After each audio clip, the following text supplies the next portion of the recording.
So we're talking about the cost of sending kids back to school, and those costs obviously keep going up and up and up. But the article in the Journal de Montréal, which outlined what one family has to go through here with two boys, $2,700 to get them back to school. They break down the list for fees for sports, study programs, workbooks, uniforms, shoes, pencils, highlighters, small supplies, notebooks, etc. All that totaling up $2,695 for two kids, two boys. And yes, not exactly the same as everybody because part of this is sports programs that they're in. There are costs associated with that. But at the end of the day, one of the questions I guess being asked is, with these figures going up every single year of sending kids back to school, why aren't schools bearing some of the cost of this? Because this is getting harder and harder for parents to do. There are some drives that are going on in the city to try to help. One of them is actually with our next guest, Anne-Marie Ethier, is Executive Director of Regroupement Partage, and she is on the line. Thank you for being here this afternoon. And if I can, just with respect to what you're doing, outline what it is you're going to be doing to help folks out. Hi, thanks for having me. Good afternoon. So tomorrow is really the start of the most exciting part of Opération Sac à Dos. So over the next several days, thousands of children and their families will come to our different points of services across Quebec. So this year our goal is to help more than 12,000 children through 30 points of services. And every child gets to choose a new backpack, a lunchbox that they actually like, and they'll receive the essential school supply that they need for their grade. But it's much more than just handing out school supplies. So we really want the families to feel welcomed and respected. And our local partners are there to connect them with other resources that they may need throughout the year. So I know that I'm sure there's some people listening now who are, first of all, saying this is great that you're going to be doing this because, as I said, I'm sure it's very difficult for some families, looking at these kinds of costs to have to bear them. So who can go? Who can take advantage of the program?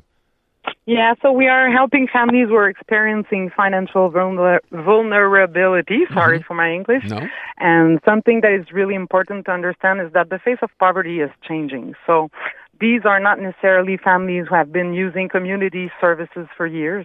In our 2025 data, 48% of those participating families had employment income.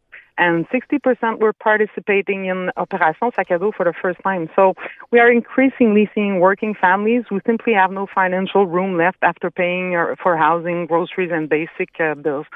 So the inscription has been going on since May, and I actually have to say that all of the points of services are full as we speak because we're launching it tomorrow, and there are a lot of children that are on some waiting list already. Yeah. Okay. Well, so that's obviously a little disappointing, but I mean, could you tell people now who were not aware of this or just finding out? What do you do if you're in a situation like this where you're facing these costs, but it's too much for you? Is there somewhere you can go, somewhere you can call? Well, I think I would refer those persons to use the 211 line if they're in Montreal because they have all of the resources, so they can really send people to where they need to go. Okay. But honestly, we're August 12th. All of those programs are probably full, but we'll have some more of school supply that we will be giving throughout the Centre de Service Scolaire. Okay. So children could ask their teachers, and then they could go and get some of the school supplies that we will be giving out to those Centre de Service Scolaire. So it's about another 2,000 children that we will help through the Centre de Service Scolaire after the year has started. Anne-Marie, I was saying at the beginning that a lot of people wonder why schools, and I know they do this in some other provinces, at least I've been told, where the schools are actually supplying most of these. Why is this not happening in Quebec, and is it something you think should be happening? Yeah, of course. We've been thinking about that. So the government gives a supplement of $127 for all the parents who have children that are in age to go to school. So this money is given regardless of your revenue. So every parent has it. So at Regroupement Partage, with our power of purchase, for $33.50, we get a backpack, a lunchbox, a pencil case, and more than 30 different school supplies. And the same price, retail price, if someone had to go and buy it, like a parent, it would be $185. So, of course, it had me thinking why we wouldn't put all of that money that $127 that's giving to almost 1 million children and buy the supplies for all the children. So if at Regroupement Partage we have that power of purchase, imagine if we had the power of purchase for 500,000 kids or 1 million kids. So that would be a great thing. So then every year, first day of school, all of the children would just be on the same level, not have that stomach ache because they don't have everything that they need. And do you think we ever get there? I mean, again, it's, you're giving the money to begin with. Why not just extend it a little bit more and not have this issue to begin with at the end of the day? I mean, governments, you think, are open to this or not? Well, I don't know if they're open to it, but we are certainly open to discuss it and sit at a table and see what can be done, because I think it can be done.